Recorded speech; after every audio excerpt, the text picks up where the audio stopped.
कैसे उषा जी आप? ओम अज्ञानतिमिरान्धस्य ज्ञानाञ्जनशलाकया चक्षुरुन्मीलितं येन तस्मै श्रीगुरुवे नमः। नमो महावदन्याय कृष्ण प्रेम प्रदायते कृष्णाय कृष्ण चैतन्य नामने गौरतिशे नमः। हे कृष्ण करुणा सिंधु दीन बंधु जगतपते गोपेश गोपिका कांत राधा कांत नमोस्तुते। तप्त कांचन गौरांगी राधे वृंदावनेश्वरी वृषभानुसुते देवी प्रणमामि हरिप्रिये। तवै वास्मि ना जीवामि तया बिना इति विज्ञाय राधे तम नये माम चरणान्तिक। गुरुवे गौरचंद्राय राधिकाय तदालय कृष्णाय कृष्ण भक्ताय तद्भक्ताय नमो नमः।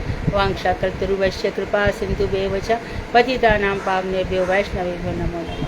श्री कृष्ण चैतन्य प्रभु नित्यानंद श्री अद्वैत गदाधर शिवासादि श्री गौर भक्तवृंद। नारायणं नमस्कृत्य नरं चैव नरोत्तमं देवीं सरस्वतीं व्यासं ततो जयमुदीरये। हरे कृष्ण कृष्ण कृष्ण हरे हरे हरे राम राम राम हरे हरे।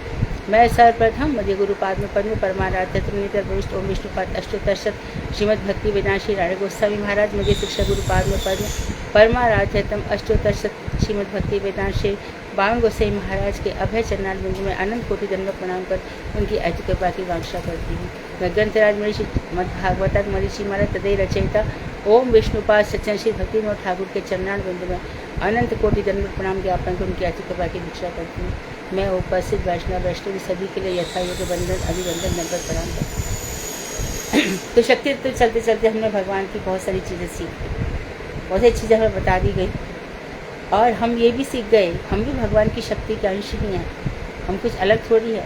तो भेद और अभेद भगवान के और हम में भेद भी है और भेद भी है, बस कम ज़्यादा का अंतर है। जो भगवान है, अब कोई भगवान को बोलता है ना निर्गुण है, निराकार है, निरुपाधिक है और अनादि है, अनंत है, वैसे हम भी हैं। निर्गुणम का अर्थ ये होता है कि निर्गतः प्राकृतम गुणात् जस्य सः, प्राकृत गुण जिसके अंदर से निकल गए हैं, ऐसे निर्गुण। यानी गुण तो है परंतु प्राकृत गुण, जो प्राकृत गुण है वो भगवान में प्राकृत गुण नहीं है, इसलिए उनको निर्गुण कहा गया। निराकार उनका जो आकार है वो प्राकृत नहीं है। तो ऐसे भगवान श्री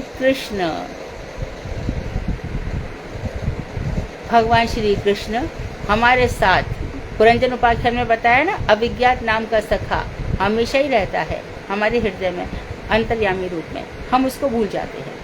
वेदांत और उपनिषद कहते हैं कि ये सूर्य चंद्रमा जितने भी है ना, ये सब हमारे साक्षी होते हैं। ये पृथ्वी अग्नि वायु सब हमारे कर्मों का साक्षी होता है। तो जैसे जैसे हम भगवान की तरफ मुड़ते चले जाते हैं हमारा प्रपंच हटता चला जाता है। प्रपंच ही नहीं चाहिए बस।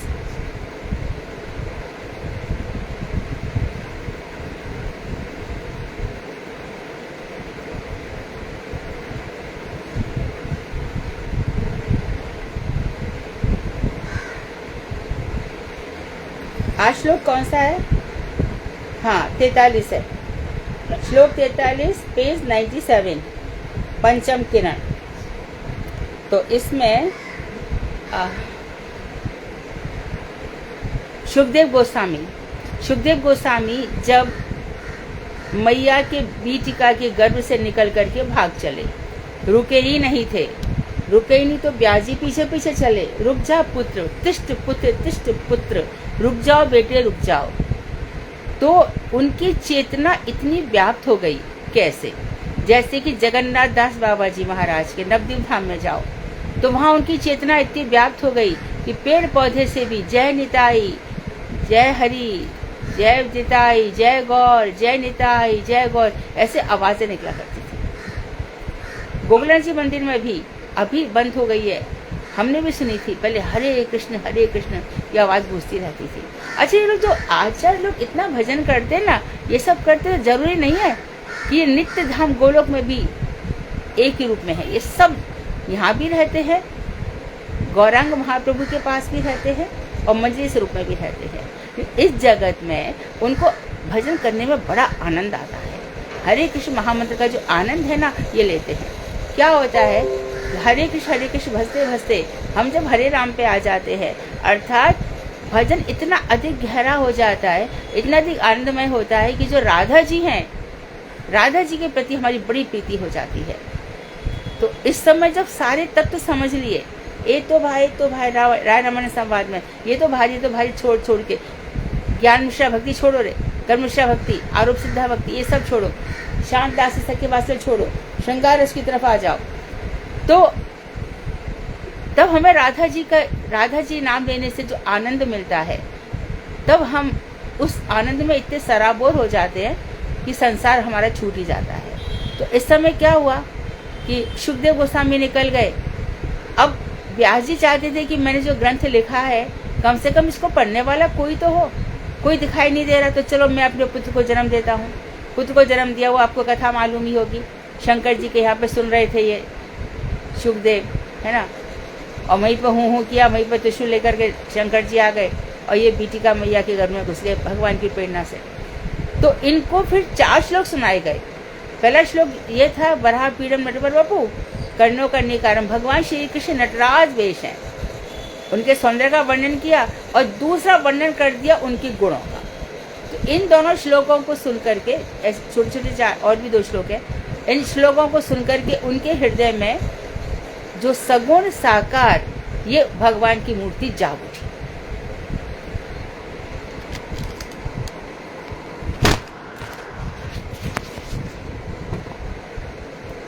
सगुण साकार भगवान की मूर्ति जाग उठी, बराबर है।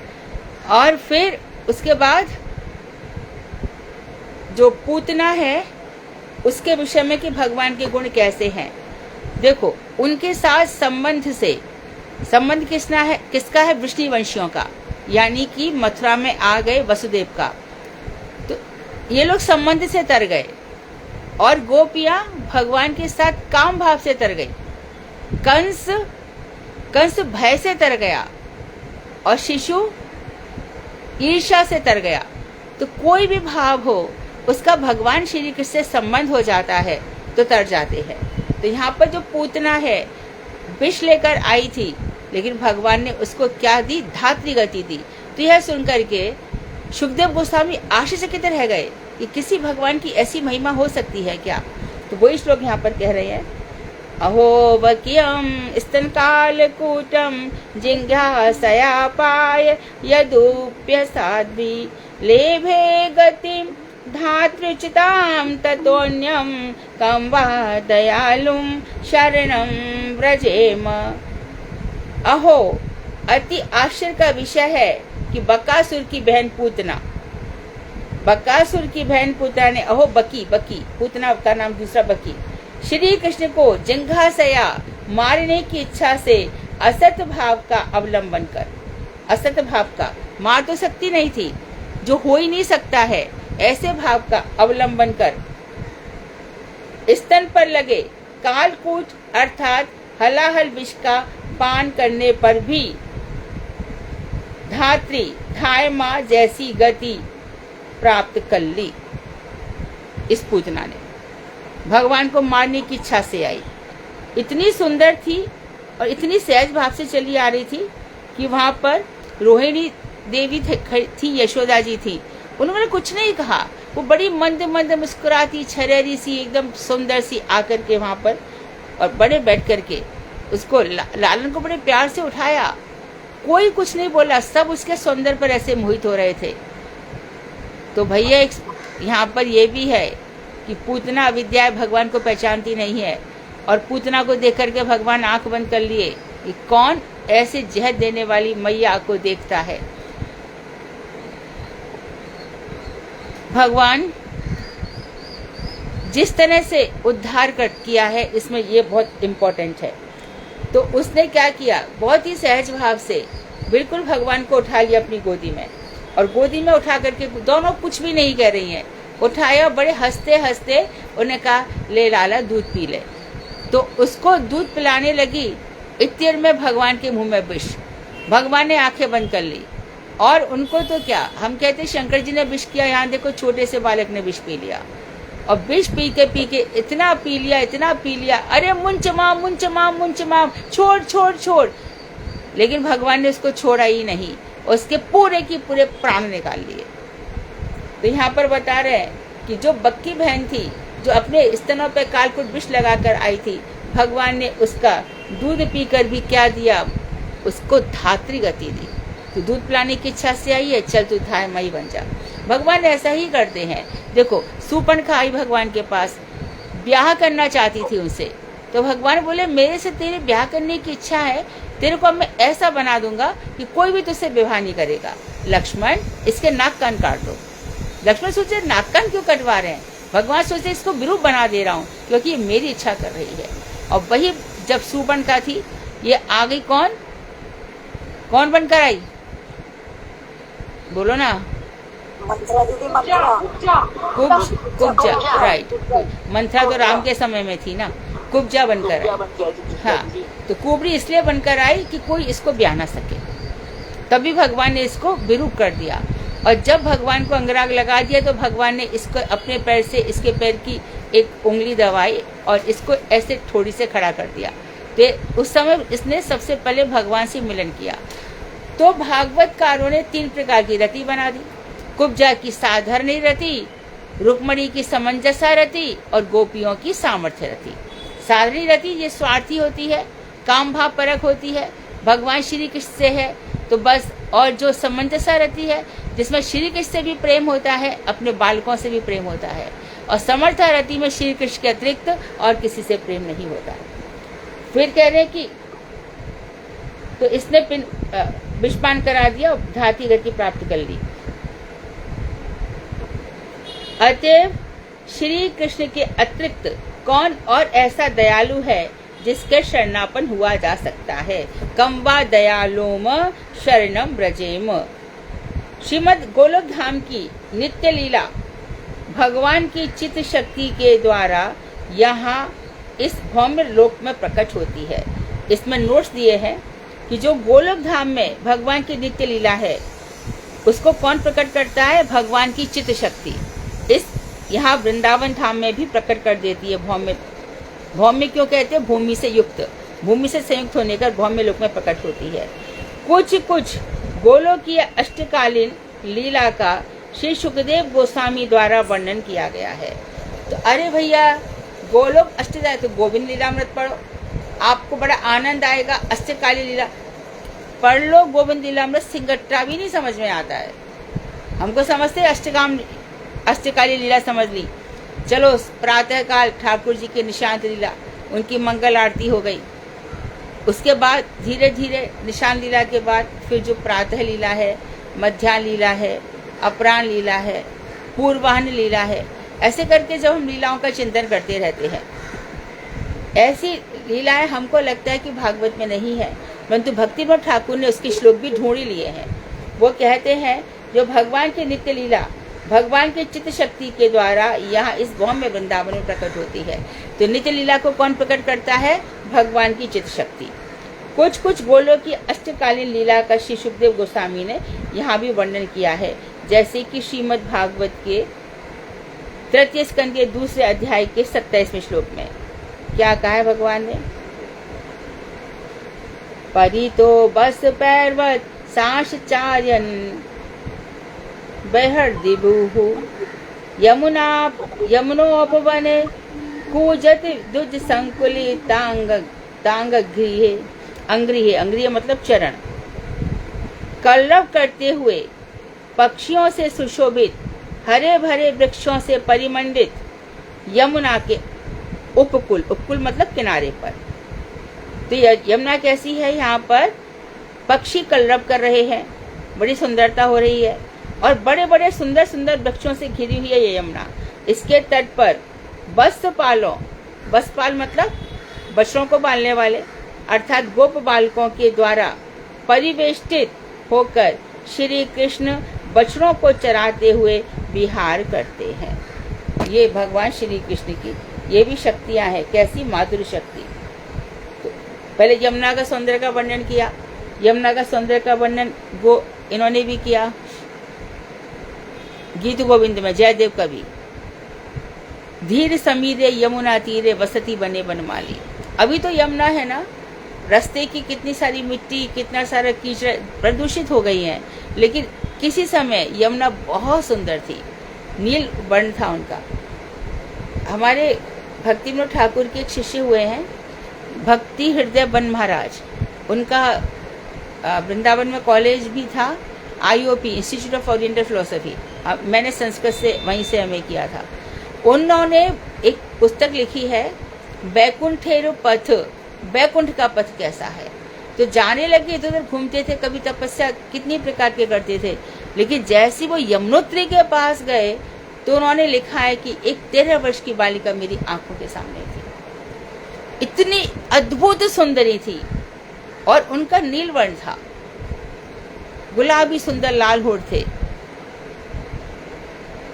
तो ऐसी जो यमुना है ये यहाँ पे दिखाई नहीं देंगी। यमुना जी की भगवान श्री कृष्ण के साथ बहुत लीलाएं हैं। तो गो बालकों के द्वारा परिवेष्टित होकर श्री कृष्ण बच्चों को चराते हुए विहार करते हैं इस यमुना नदी के किनारे पर।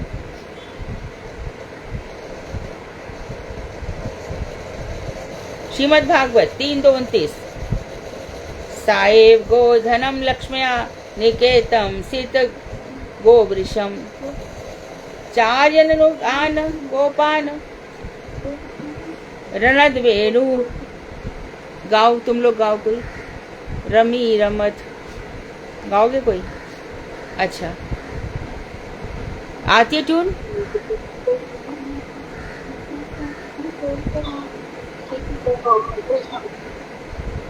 सीख गए?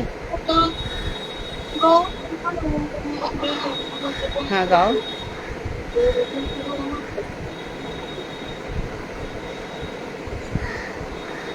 हरे कृष्णा दीदी, मैं गाऊं? गाओ। सैव गोधनं लक्ष्म्या निकेतं सिद्धगोपुषं चारण्यननुगान गोपान् रणन्दवेणुररीमत्।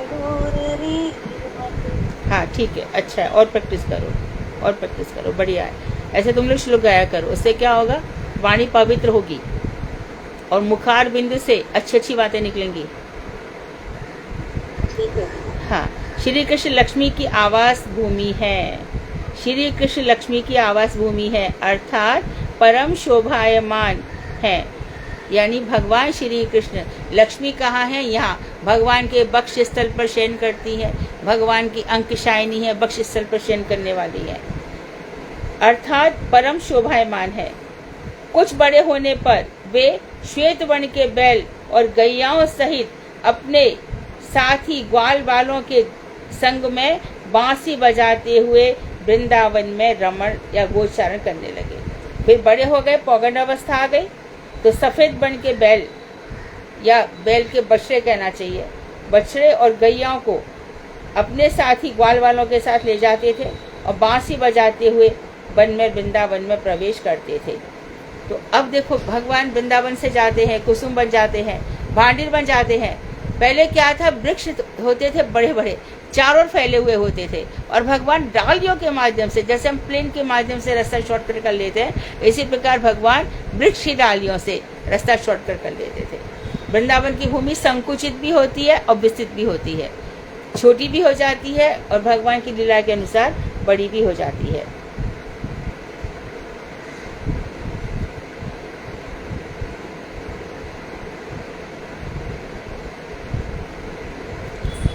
शरच्छशीकरै मृष्टं मानयनं रजनीमुखं गायन् कल्पदं रेमे स्त्रीणां मण्डलमण्डनाः। शारदीय चंद्र, जो शरद पूर्णिमा का चंद्रमा है, शरद पूर्णिमा के चंद्र की समुज्जल किरणों से समुद्र भासित दीप्यमान। शरद चंद्रमा कहते हैं, शरद का जो चंद्रमा होता है उसमें बहुत सारे औषधीय गुण भी होते हैं। यानी कि इस समय जो इस चंद्रमा की रोशनी में सुई में धागा पिरो लेता है, उसकी रोशनी बढ़ जाती है। इस समय में खीर यदि रखी जाए तो उसमें बहुत से औषधीय गुण आते हैं। बहुत सी जगहों पर चलनी से ढककर इस दिन चांदनी को रखा जाता है, इसे शरद चांदनी सबसे सुंदर मानी गई है। तो शारदीय चंद्र की समुज्जल किरणों से समुद्र भासित दैदीप्यमान रजनी में रात में आनंदित होने पर श्री कृष्ण ने बेणु पर कल गीत सुंदर, और क्या अर्थ है इसका, अव्यक्त मधुर पद, कल गीत का अर्थ है जगऊ कलम वाम दृश्याम मनोहरम। अव्यक्त पद है, अर्थात गैयाओं को लगता है कि श्री कृष्ण हमें बुला रहे हैं। श्री कृष्ण कह रहे हे रंबा, सब गैयाओं के ऐसे नाम है, हे लक्ष्मी, हे गंगे, हे यमुने, ऐसे गैयाओं को बुलाते थे भगवान। और ब्रज स्त्रियों की मंडली के मंडन स्वरूप होकर, आभूषण स्वरूप होकर उन्होंने रमण किया था। तो भगवान ने कैसे रमण किया था? शारदीय चंद्र की समुज्जल किरणों से समुद्भासी दैदीप्यमान रजनी अर्थात रात में। तो रासलीला का वर्णन कर रहे हैं। इतनी सुंदर रात थी शरद पूर्णिमा की। शरद पूर्णिमा की रात क्यों सुंदर होती है? देखो अभी गर्मी है, गर्मी में भूरे काले बादल अजीब से हो रहे हैं। धीरे धीरे अब बारिश आ जाएगी। बारिश में जहाँ भी धूल झंकार जहाँ चारों तरफ हो रहे हैं वो सब शांत हो जाएंगे। इसके बाद जो शरद का मौसम आएगा वो सबसे सुंदर है। तो रास के लिए भी ठीक है, बहुत गर्मी भी नहीं पड़ रही है, बहुत सर्दी भी नहीं पड़ रही है। यद्यपि थोड़ी बहुत गर्मी लगने से गोपियाँ कहती है कृष्ण हम थक गए, क्या करूँ, पैर दबा दो। ये महारास में भगवान श्री कृष्ण ने हर किसी गोपी को संतुष्ट किया है।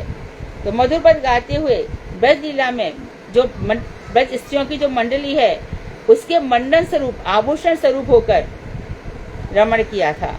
इस वर्णन के द्वारा शारदीय रास की नित्यता प्रदर्शित हुई। ये शारदीय रास या महारास नित्य है, ये समाप्त नहीं होता, ये चलता रहता है। श्री भगवान के नित्य लीलागत नामों को नित्यता के विषय में श्रीमद् भागवत में गर्ग मुनि ने, भागवत में गर्गाचार्य आए थे, हाँ राइट, गर्ग मुनि ने महाराज नंद से कहा। तो भगवान के जो नाम हैं वो नित्य लीलागत हैं, अर्थात भगवान के नाम किससे जुड़े हुए हैं? लीलाओं से, और उनकी लीलाएं कैसी? नित्य। तो नित्यता के विषय में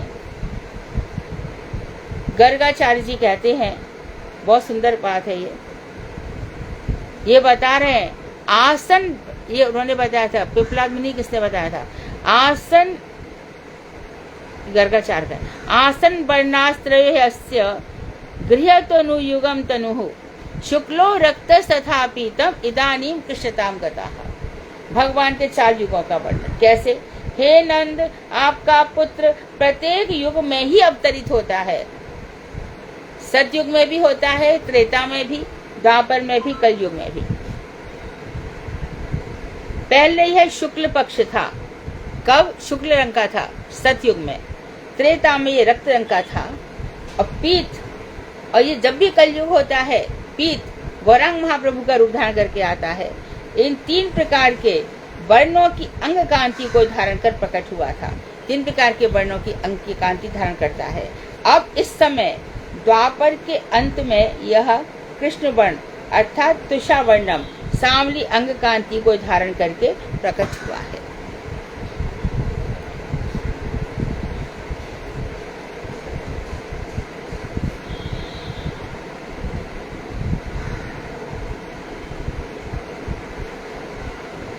बहुनी सन्ति नामानि रूपाणि चासु तस्य ते गुणकर्मा रूपाणि ता नान्यहं वेदनो जनाः। अब कह रहे गुणों तथा कर्मों के अनुसार इसके बहुत से नाम और रूप हैं। जो तुम्हारा बच्चा भी कृष्ण रंग को प्राप्त हुआ है तो इसके जो नाम है इसके गुणों के अनुसार है। गिरिराज पर्वत धारण कर लेता है तो गिरवरधारी, चीर चुरैया, बंशी बजैया, नाथ नथैया, जैसे जैसे इसके काम है ऐसे ऐसे नाम भी होते चले जाते हैं। और हमारे भारत की तो सब स्त्रियों का बच्चा नंदलाला ही है। तो गुणों तथा कर्मों के अनुसार जैसे इसके गुण है, जैसे इसके कर्म है, इसके हिसाब से इसके बहुत से नाम और रूप है। इन सब नाम और रूपों को मैं शास्त्र के द्वारा जानता हूँ, किंतु साधारण मनुष्य उसे नहीं जानते। मैं शास्त्र पढ़ता हूँ इसलिए जानता हूँ। तो श्री कृष्ण कथा को श्रवण करने का फल श्री रुक्मिणी जी ने श्रीमद् भागवत में श्री कृष्ण को लिखकर बताया। रुक्मिणी जी के महल में लोग आते जाते रहते थे तो वो पूछा करते थे कि ब्रज में सब ठीक तो है, नंद बाबा क्या सब अच्छा तो है, मथुरा में सब सही तो चल रहा है। तो आकर के सब समाचार बताया करते थे। तो उन्होंने क्या किया, श्रीमद् भागवत में श्री कृष्ण कथा के श्रवण का फल श्री कृष्ण को लिखकर बताया। श्री कृष्ण को लिखकर बताया किसने? रुक्मणी ने। क्या, कौन सी घटना याद आ गई? अरे बोलो ना, आती है सबको। पत्र भेजा था हाँ अपनी शादी के लिए। जी हाँ, रुक्मणी हरण। वो तो बाद में होगा, पहले पत्र तो गया ना लिखकर, पहले पत्र तो पहुंचे। श्रुत्वा गुणाना भुवन सुंदर शृण्वतां ते निर्वेश्य कर्ण विवरै हरतो अंगतापम रूपम दृशाम दृशिमतामखिलार्थ लाभम त्वयच्युता विशति चित्तम पत्रपम में। हे भुवन सुंदर, तीनों भुवनों को सुंदर करने वाले, हे अच्युत, जिनमें श्रवण शक्ति है, जिनके अंदर सुनने की शक्ति है, उनके कर्ण कुहरों में, कर्ण गुफाओं में, कर्ण के गड्ढों में आपके गुण समूह प्रविष्ट होकर समस्त ताप का विनाश कर डालते हैं। अर्थात कानों के माध्यम से हृदय में जाती है, तब हमारे समस्त ताप मिट जाते हैं। हमारे कहाँ से जाते? कानों से अंदर। और जिनमें दर्शन शक्ति है तो देख सकते हैं, पहले हो गया श्रवण शक्ति, अब आ रहा है देखने की शक्ति। तो श्री आंखों द्वारा आपके रूप का दर्शन कर अखिलार्थ लाभ अर्थात अपनी समस्त कामनाओं को पूर्ण करते हैं। और बाद में कह रहे हैं, आपके रूप गुणों को श्रवण करके मेरा चित्त भी निर्लज्ज होकर आप में प्रविष्ट अर्थात आविष्ट हो जाना चाहता है। आप इतने सुंदर हैं, इतना सुंदर रूप है, इतना सुंदर दर्शन है, तो मैं आपके अंदर आविष्ट होना चाहती हूँ। तो आगे उन्होंने श्रीमद् भागवत के प्रथम स्कंद के 18वें अध्याय के 14वें श्लोक में शौनक आदि ऋषि कहते हैं, श्री सूत गोस्वामी से कहते हैं, को नाम तृप्येद्र सवित् कथायां महातमैकान्त परायणस्य नातं गुणानां गुणस्य जग्मु योगेश्वराय भवपाद्ममुख्यः।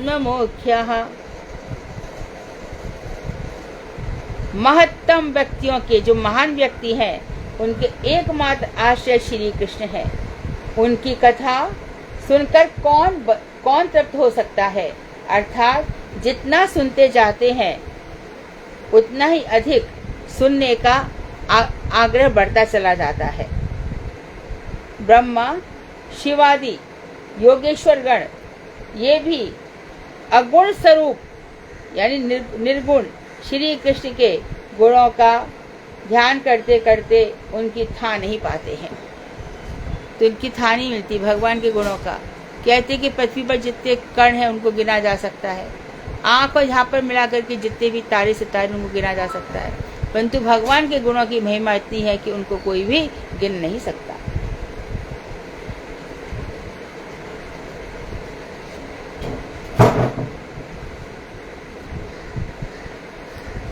ओम इति श्रीमद् भागवतार्क मरीचिमालायां भगवत संबंध ज्ञान विषय भगवत शक्ति तत्व निरूपणः नाम पंचमः किरणः।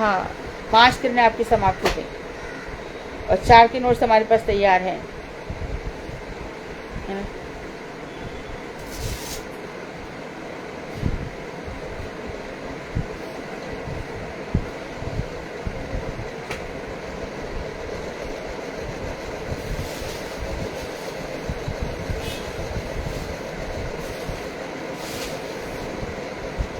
आगे का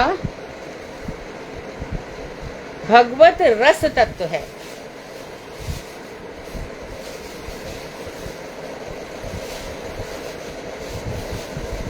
और इसमें प्रणाम किया गया है राय रामानंद जी का। आज क्लास यहीं तक रखते हैं। सुधा आगे की क्लास। जी दीदी, हरे कृष्णा दीदी, अंदर प्रणाम।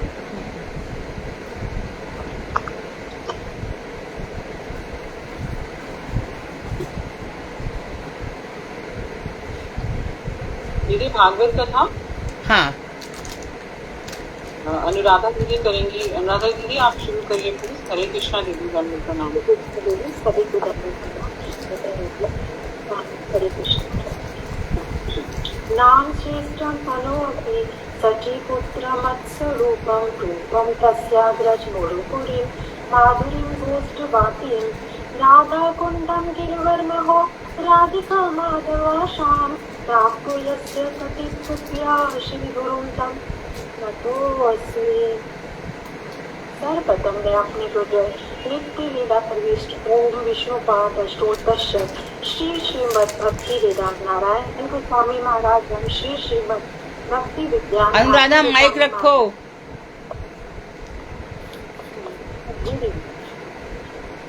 एवं श्री श्रीमद भक्ति विज्ञान भारती गोस्वामी महाराज जी के अमृत अभि अशोक चरणार बिंदु में प्रणत होकर उनसे अहेतु की कामना करती हूँ। तत्पश्चात हमारी भागवताचार्य मधु दीदी के अभिचरणों में प्रणत होती हूँ, जिन्होंने सर्वदा हमें एक चट्टान की तरह किस प्रकार अपने भक्ति मार्ग पर अडिग रहना है, हमें श्रीमद् भागवतम के उदाहरण से सर्वदा शिक्षा दी है। अयोग्य होने पर भी नितान कि उन्होंने मुझे आज्ञा दी है कि थोड़ा सा पुरंजन उपाख्यान पे टूटा फूटा जैसा भी हो मैं प्रयास करती हूँ। दीदी अपना आशीर्वाद करें। हरे कृष्ण। तो अभी मैं सबसे पहले समरी बोल रही हूँ 25, 26 तो 27 3 चैप्टर से।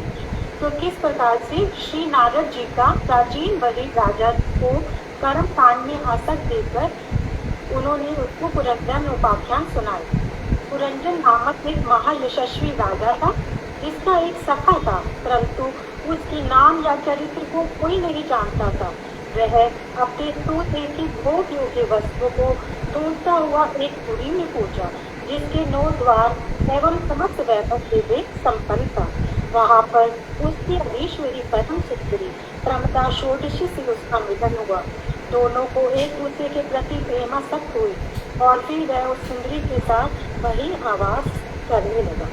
एक दिन पुरंजन अपनी पत्नी को बिना बताए आखेट के लिए पंचप्रस नामक वन में गया, जिससे उसकी पत्नी कुपित हो गई, परंतु वह अभी इसी बात से अनभिज्ञ था। व्यसनवश शिकार पर चला गया। वहाँ पर भयंकर स्वरूप धारण करके अपने तीक्ष्ण बाणों से वन में जितने भी निर्दोष जानवर थे सबको बड़ी निर्दयता से मार डालता। शिकार से निवृत्त होकर भोजन आदि के पश्चात काम पीड़ित होकर अपनी सुंदर पत्नी को ढूंढने लगा। उसको पृथ्वी पर बिना श्रृंगार के अस्तव्यस्त देखकर वह चिंतित हुआ। फिर उन्होंने विनय में निपुण पुरंजन ने अपनी मीठी मीठी बातों से उसको मना लिया। पुरंजन भी श्रृंगार आदि करके उसके अनुकूल वो ये प्रेम वार्ता करने लगी, जिससे पुरंजन का धीरे धीरे विवेक नष्ट हो गया। काम क्रीड़ा में उन्मत्त रहने पर उसको काल की दुष्कर गति का भी पता नहीं चला। 100 वर्ष की परम आयु में से 50 वर्ष में 1100 पुत्र और 110 पुत्रियों में ही निकाल दिए और कुटुंब पालन में ही आसक्त रहा। चंद्रदेव, जो कि आगे पता चला मनवंतर में नामक गंधर्व राजा था, जिसके 360 गंधर्व और उतनी ही गंधर्वियां मतलब 720 वे भोग विलास की सामग्रियों से भरी एवं काम से निर्मित पुरियों को लौटते रहते थे। पुर का 5 पन वाला महाबलेश्वर अकेले ही 100 वर्षों तक उन गंधर्वों एवं गंधर्वियों से युद्ध करता रहा। अकेले लड़ते लड़ते अब उसकी शक्ति क्षीण हो गई थी। इधर पुरंजन विशेष सुखों में ही लगा था। आने वाले का भले पता ही नहीं चला। काल कन्या जरा अपने लिए पति ढूंढ रही थी। देवर्षि नारद जी को देखने पर उसने विवाह का स्वीकार रखा, जबकि वो जानती थी कि वे निश्चित ब्रह्मचारी हैं। फिर भी उन्होंने मुझसे विवाह के लिए कहा। उन्हें मना करने पर उन्होंने उन्हें अभिसंपाद दिया और कहा कि तुम कहीं एक स्थान पर स्थिर नहीं रह सकोगे। फिर भी नारद जी ने उन्हें यवनेश्वर के पास भेजा। यवनेश्वर मतलब जिनकी ईश्वर मृत्यु की है। परंतु उसने भी कहा, तुम अमंगल रूपा और सबका अनिष्ट करने वाली हो, तुमको मैं अपनी भार्या नई भगनी बना सकता हूँ और तुम मेरी बहन बन जाओगी और मेरे भाई प्रज्वल ओशन और शीत जो सिंबॉलिकली है और आदि आदि रूपी मेरी सेना को लेकर सर्वस्व जाओ। इससे मैं समस्त लोगों में भय उत्पन्न करता हुआ अलक्षित रूप से किसानों वचन दूंगा। इस प्रकार से हमने अभी लास्ट 3 चैप्टर की कंप्लीट की।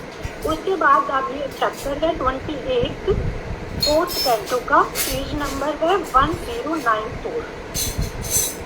तो आप प्लीज सब खोल लीजिए। तो इसमें हम पढ़ेंगे पुरंजन को स्त्री योनि की प्राप्ति और अभिज्ञात के उपदेश से किस प्रकार से वह उसकी मुक्ति होती है। तो इसमें श्री नारद जी प्राचीन बंदी से कहते हैं, मृत्यु नामक यवराज की आज्ञा का पालन करने वाले सेनागण समस्त लोक का विनाश के लिए रजवार और काल कन्या के साथ पृथ्वी पर विचरण करने लगी। एक बार इस सेना ने सुख सामग्रियों से परिपूर्ण और बल्कि बूढ़े सर्प से सुरक्षित पुरंजन की पुरी को चारों ओर से घेर लिया। काल कन्या जरा ने पुरंजन की पुरी को अपने अधीन बना लिया। ऐसा देखकर गगनों ने भी पुरी में चारों दिशाओं में विभिन्न द्वारों की सहायता से वे अंदर आ गए और पूर्ववासियों को अत्यंत पीड़ा देने लगी। पूर्व में इस प्रकार के उत्पीड़न के आरंभ होने पर आसक्तिग्रस्त पुरंजन बहुत व्याकुल हो गया। काल कन्या के आलिंगन से पुरंजन की संपूर्ण स्त्री नष्ट हो गई। क्यों? क्योंकि काल कन्या क्या है? जरा। उसका नाम क्या है? जरा। जरा मतलब वृद्धावस्था। तो वृद्धावस्था में वैसे भी सभी इंद्रियां शिथिल हो जाती हैं और संपूर्ण शक्ति और सौंदर्य नष्ट हो जाता है। तो आगे बोल रहे हैं, इसलिए गहन आसक्ति के कारण वह दीनहीन हो गया, उसकी विवेक शक्ति नष्ट हो गई।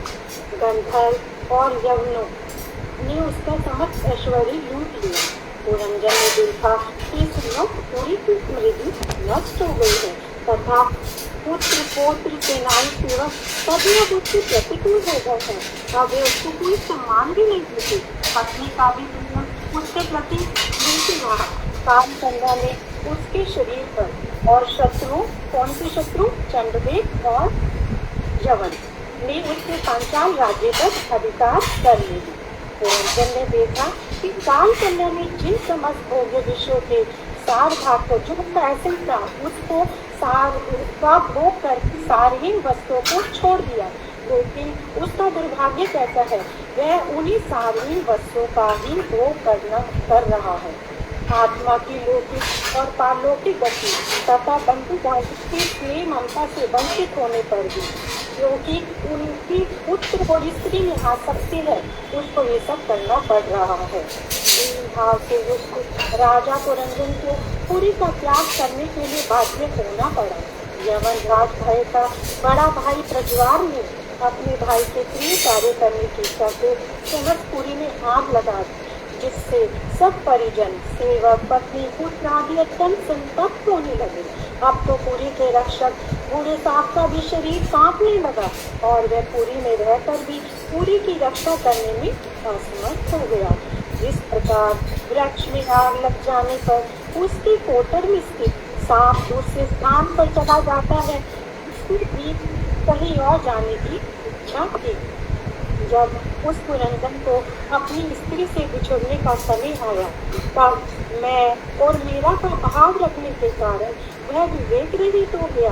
कन्या, पुत्र, पुत्रवधू, जमाता में अभी भी उसकी ममता बनी रही। चिंताग्रस्त होकर वह सोचने लगा कि मेरी पत्नी अनाथ हो जाएगी, वह कैसे इतने बड़े कुटुंब का पालन करेगी। मेरे तो 1100 पुत्र हैं, 110 कन्याएं हैं और फिर 1100 पुत्र के भी 100 पुत्र हैं। कितना बड़ा मेरा वंश है। मेरे भोजन न करने पर यह सुंदर कामनी कभी भोजन नहीं करती थी। मेरे स्नान के बिना ये कभी स्नान नहीं करती थी और जो मैं कभी कुपित होने पर मैं डर जाती थी। हाँ, मेरा विवेक कभी गड़बड़ा जाता था तो वो मुझे सचेत भी करती थी। मैं कहीं बाहर चला जाता तो शोक की कातर हो जाती। जिस प्रकार समुद्र के बीचों बीच नौका के टूट जाने पर सवार यात्री निराश्रित होकर विपत्ति में पड़ जाते हैं। मेरे परलोक गमन पर मेरी संतान किस प्रकार जीवन धारण करेंगी। पुरंजन स्वभाव से तो चेतन था तथा ज्ञान की शक्ति से शोक करना भी उचित नहीं था, परंतु ये मोह की जंजीर होती ही ऐसी है जिसके कारण स्त्री पुत्र आदि के लिए वह शोक से विवल हो रहा था। अब उसे यहाँ वहां से निकालने के लिए स्वयं यवनेश्वर मतलब पहल नामक जो यवन राजा था वो स्वयं आ गया। यवन जब पशु के समान उसको बांधकर अपने स्थान पर ले जा रहे थे तब उसके अनुचर भी शोक करते हुए उसके पीछे पीछे चलने लगे। पूर्व भी पूरी को त्याग कर वहां से चल दिया। जैसे ही उसके निकलते ही पूरी छिन्न होकर पंचभूत में विलीन हो गई। तो यहाँ पर कहने का मतलब क्या है कि सर्प के निकलते ही पूरी छिन्न हो गई। यहाँ पर है कि सर्प मतलब प्राण, जो देह के में अब प्राण निकल गए तो वो छिन्न होकर पंचभूत में विलीन हो गई। आगे बताएंगे। राजा पुरंजन ने जैसे निर्दय होकर जिन यज्ञ पशुओं का वध किया था, पशु उसके निष्ठुर आचरण को याद करके क्रोधित हुए और उन्होंने भी अपने कुठार के द्वारा उसको मारने लगे, क्योंकि उसने कामनी का सिमरन करके अपने शरीर को त्याग किया था। अतः अनेक यातनाएं भोगने के बाद विदर्भ राजा के घर में उसने सुंदरी कन्या होकर जन्म लिया। विदर्भ राजकन्या वैदर्भी जब विवाह के योग्य हुई तब विदर्भ राजा ने अपनी शर्त के अनुसार सर्वश्रेष्ठ प्राकर्मी दी मल्लीध्वज के साथ उसका विवाह संपन्न किया। मल्लीध्वज से विदर्भ नंदिनी को एक श्याम लोचना कन्या और 7 पुत्र उत्पन्न हुए, जो आगे चलकर द्रविड़ प्रदेश के 7 राजा हुए। प्रत्येक पुत्र के एक तरफ पुत्र उत्पन्न हुए और उनके वंशधर ही इस पृथ्वी का मनवंतर के अंत और इसके बाद भी भोग करेंगे। मल्लीध्वज की कन्या नैष्टिक व्रतपरायणा थी। उनका विवाह अगस्त्य ऋषि से हुआ। उसके गर्भ से दर्शित नामक मुनि जी हुए। अंत में राजऋषि मल्लीध्वज श्री कृष्ण की आराधना की कामना से सब कुछ पुत्रों को सौंपकर कुलाचल पर्वत पर चले गए और विदर्भ नंदिनी ने भी सब कुछ छोड़कर पतिव्रता स्त्री की तरह अपने पति का अनुगमन किया। कुलाचल पर्वत पर 3 नदियां प्रवाहित होती थी, चंद्रसा, ताम्रपर्णी व टोलिका। तो इस प्रकार मल्लीध्वज प्रतिदिन इन पवित्र नदियों के पुण्य जल में स्नान करके और केवल कंदमूल खाकर कठोर तपस्या करने लगे। इससे तपस्या, उपासना आदि से उनकी समस्त वासनाओं का उन्मूलन हो गया। फिर खंभे के समान निश्चित होकर 100 दिव्य वर्षों तक एक ही स्थान पर रहते और अपने प्रभु कृष्ण में रति हो जाने के कारण उन्हें कुछ बाहर का भान न रहा। उन्हें अपने शरीर में देह आदि का प्रकाश, उन्हें पता चला कि देह के इसका प्रकाश वास्तविक में क्या है। उन्होंने आत्मा का अनुभव किया कि स्वयं भगवान ने ही गुरु के रूप में मल्लीध्वज के हृदय में विशुद्ध ज्ञान के आलोक को प्रकाशित किया, जिससे उन्होंने अनुभव किया कि किस प्रकार से शुद्ध जीवात्मा में पर ब्रह्म का अधिष्ठान होता है और इस प्रकार से वे संसार से मुक्त हो गए। पतिव्रता विदर्भ नंदिनी भी वैराग्य का अवलंबन कर अपने स्वामी की भक्ति पूर्वक सेवा करती रही। उसको पता नहीं चला कि उसके पति ने शरीर छोड़ दिया है, क्योंकि वो तो अभी भी पूर्ववत आसन पर विराजमान थे। किंतु पति के चरणों की सेवा के समय जब उन्हें उष्णता का अनुभव नहीं हुआ, मतलब जब उन्हें लगा कि उनका शरीर बिल्कुल ठंडा पड़ गया है, तब वह झूल से वैसे बिछड़ी हुई पीढ़ी की तरह उच्च स्वर से विलाप करने लगी। तब उसने पति का शव रखकर चिता को अग्नि लगाई और स्वयं भी सती होने का संकल्प कर लिया। तभी उसी स्थान पर उनका पुराना सखा अनादि ईश्वर परमात्मा ब्राह्मण के देश में उपस्थित हुआ और कहा, तुमने मुझे पहचाना? तुम्हें स्मरण होता है कि तुम्हारा कोई अविज्ञात नामक सखा था। तुम मेरा परित्याग करके भोग का स्थान ढूंढते ढूंढते अपने पूर्व जन्म में प्राकृतिक संसार के भोगों में आसक्त हो गए थे। मैं और तुम दो हंस मित्र थे जो कि मानसरोवर में एक साथ वास करते थे। हंस होने पर भी प्राकृत विषयों के पीछे तुम मुझे छोड़कर इस प्रपंच में चले आए थे।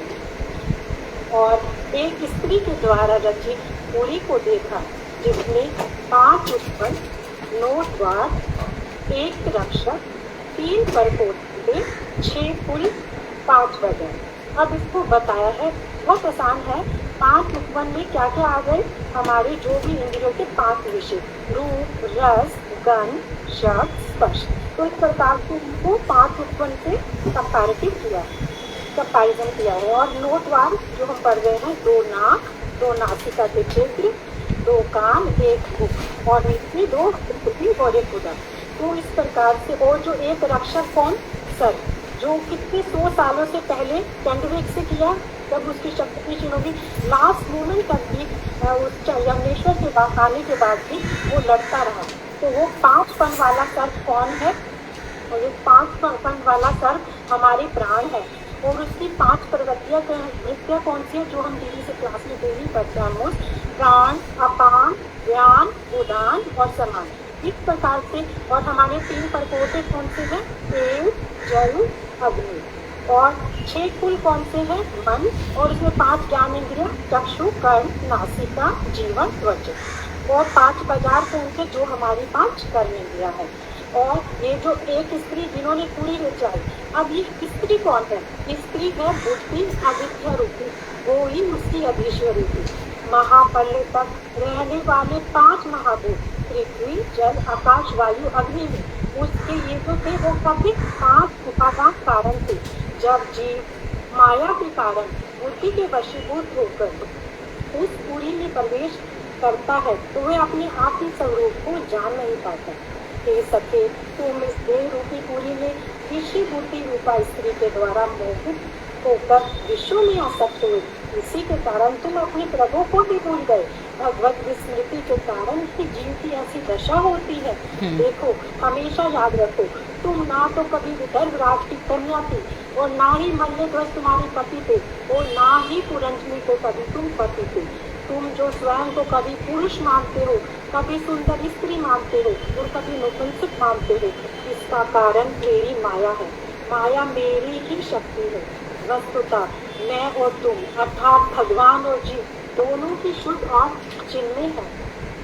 भगवान उसे वास्तविक स्वरूप का दिग्दर्शन कराते हुए कहते हैं, मैं परमात्मा हूँ और तुम जीव हो। मेरे चैतन्य स्वरूप से तुम भिन्न नहीं हो। चेतनता के दृष्टिकोण से समझाते होने के कारण ये हम जैसे इंटेलेक्चुअल लोग, जो भी जितने भी पक्ष जन है, हमने कभी कोई भेद नहीं देखी।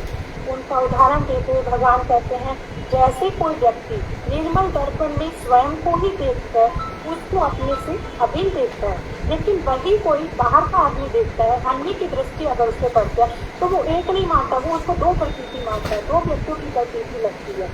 इस पर उसी प्रकार उपाधिक धर्म में, उपाधिक धर्म का मतलब है जैसे कभी स्त्री पुरुष को, डॉक्टर, इंजीनियर, ब्राह्मण, ये सब हम लिप्त एवं अपलिप्त के भेद से जीव और भगवान ने भेजा, क्योंकि भगवान कैसे हैं? सर्वोपाधि विनिर्मुक्त। तो इस प्रकार से जब मानसरोवर में उपस्थित एक हंस जीव और दूसरा हंस कौन? परमात्मा के द्वारा सावधान किया गया, तो उसने भगवत विमुक्ता के कारण भूले हुए अपने आत्मज्ञान को फिर से प्राप्त कर लिया। श्री नारद जी प्रश्न कहते हैं, प्रभु कि भगवान परोक्षकृत है, इसलिए मैंने इस पुरंजन उपाख्यान के छल से तुम्हें आत्म तत्व के ज्ञान का उपदेश दिया। हरे कृष्ण।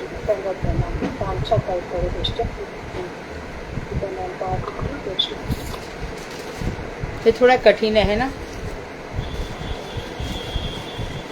कल एक बात कल भारती बोलेगी। भारती दीदी कठिन नहीं होगी, लेकिन ना थोड़ा सा बीच में कंफ्यूजन हो गया। वहाँ तक तो कथा समझ में आ रही थी, जहाँ पर प्राचीन बाहु थे और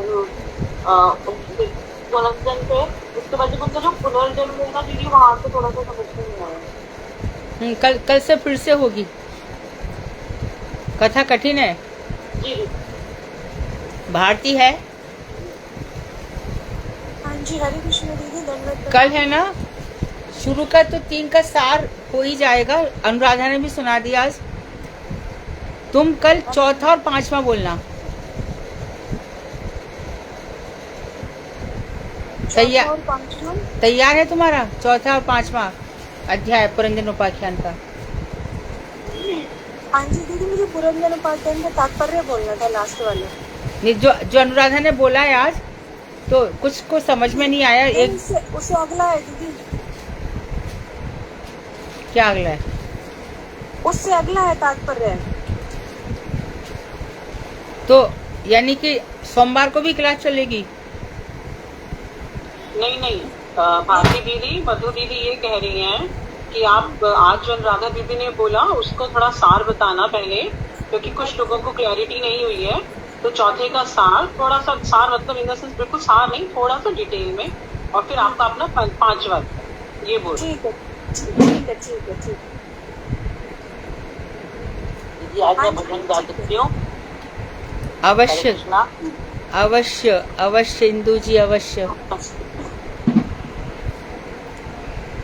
निताई मोर जीवन धन, निताई मोर जाति, निताई विधाने मोर आर नाही गति। निताई मोर जीवन धन, निताई मोर जाति, निताई विधाने मोर आर नाही गति। संसार सुखेर मुखे तुले दीव छाई, नगरे मागिया झाब गाइया निताई। ये देशी निताई नाई से देशी नयाब, निताई मुख जनात मुख नाहरीब। निताई मोर जीवन धन, निताई मोर जाति, निताई विहाने मोर आर नाही गति। गंगा जार पद जल हर शीर धरे, बिन निताई ना भजिया दुख पे मरे। नूतन बल मोर निताई ये बना मानी, अनल भिजाई तार मांझ मुख खाने। निताई मोर जीवन धन, निताई मोर जाति, निताई विहाने मोर आर नाही गति। हरे कृष्णा देवी। अर्थ भी बोल दीजिए। जी नित्यानंद प्रभु जी मेरे जीवन धन है, तथा निताई जी मेरी जाति है। उन निताई के बिना मेरी और कोई गति नहीं है। मैं संसार के सुखों पर राख डाल दूंगी, अर्थात समस्त सांसारिक वस्तुओं को त्याग दूंगा। नगर नगर में निताई का नाम गाते गाते मांग कर खाऊंगा। जिस देश में निताई नहीं है तथा निताई का आदर नहीं है, उस देश में नहीं जाऊंगा। निताई से विमुख व्यक्तियों का विमुख भी नहीं देखूंगा। जिस गंगा को शिव जी अपने मस्तक पर धारण करते हैं, वो गंगा भी जिनका चरण जल है। ऐसे नित्यानंद प्रभु का भजन नहीं करके लोग दुख को प्राप्त करके मरते हैं। श्री लोचन दास ठाकुर जी कहते हैं कि मेरे निताई को जो नहीं मानता है, मैं उनके मुख में आग देता हूँ। हरे कृष्ण। मैं उसके मुख में आग देता हूँ। तो नित्यानंद तत्व, बलदेव तत्व, लक्ष्मण भैया, ये सब एक ही हैं। कारण अर्णवशाही, इन्हीं के नारायण, ये सब एक ही है। सुधा आप चाहो तो कल वो भी रख सकते हो। हाँ मैं भी बोल दूं भजन छोटा सा। हाँ गाओ। साधना जी में एक बार सुनो दीदी मैं भी एक भजन गाऊंगी। अच्छा ठीक है, सुनो एक बात सुनो। तो कल है ना किरण तुमने किरण संग्रह किया है ना, तो परसों सोमवार से नई क्लास शुरू कर लेंगे। कल किरणों का रखें क्या, तो एक रिवीजन हो जाएगा। रख सकते हैं दीदी, रख सकते हैं, अगर सब उस चीज को एग्री करें तो। कल जो भी किरण हमने पढ़ी है, 4 किरणें अभी तक, और 5वां भी अगर हो जाए किसी का तो बहुत अच्छी बात है। तो वो 5 किरण में क्या क्या पढ़ा शॉर्ट में, बहुत शौक में बोल सकते हैं। जिन्होंने भी लिखा तो वो 1 घंटा 1.5 दीदी 4 कर लीजिए, कल 4 कर लीजिए दीदी, 5 में नहीं हो पाएगी। ठीक है 4 तो कर लो। 5वां शक्ति तत्व है, ठीक है चलेगा। साधना जी सुनाइए भजन। हाँ जी दीदी। हरे कृष्णा दीदी, दंडवत प्रणाम। जय नंद नंदन गोपी जन वल्लभ, राधा नायक नागर श्याम। तो शचि नंदन नदिया पुरंदर, सुर मुनि गण मन मोहन धाम। जय निज कांता कांति कलेवर, जय जय प्रेयसी भाव विनोद। जय ब्रज सहचरी लोचन मंगल, जय नदिया वासी नयन अमोद। जय जय श्री राम सुदाम सुबाल अर्जुन, प्रेम वरदन नव घन रूप। जय राम आदि सुंदर प्रिय सहचर, जय जग मोहन गौर अनूप। जय अति बल बल राम प्रियानुज, जय जय नित्यानंद आनंद। जय जय सज्जन गण भंजन, गोविंद दास आशानुबंध। हरे कृष्णा दीदी, धन्यवाद। ठीक है, सबकी जय जयकार हो गई ना? क्लियर था ना? साधन जो भजन गाया उसमें सबकी जय जयकार है। ठीक है, और कोई बोल रहा था ना, एक जन और? ठीक है दीदी, मैं एक भजन गाऊंगी। दंडवत प्रणाम दीदी। कौन बोल रही हैं आप? दीदी मैं ज्योति झा मेरा नाम है। ज्योति झा। जी दीदी। ठीक है, झा बोलिए।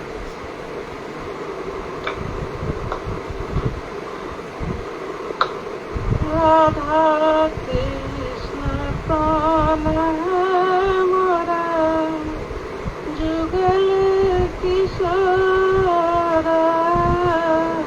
जीवन मरण गति अरे नहीं मोर। राधा कृष्ण प्राण मोरा, जुगल किशोरा। जीवन मरण गति अरे नहीं मोर। कालिंदीर कुल केली कदम्बेर भाना, रतन बेदीर ऊपर बसव दुजाना। श्याम गौरी अंगे दीवा, चंदनेर गंधा। चामर दुलाबो कवे, हरिबो मुख चामर। गाठिया मलतीर माला, देबो दोहर गले। अधय तुलिया दीबो, कपूर तंबूल। ललिता विशाखाति जत सखी वृंदा, आज्ञा करिबो सेवा चरणार विंद। श्री कृष्ण चैतन्य प्रभु दास अनुदास, सेवा विलास करे निरुतम दास।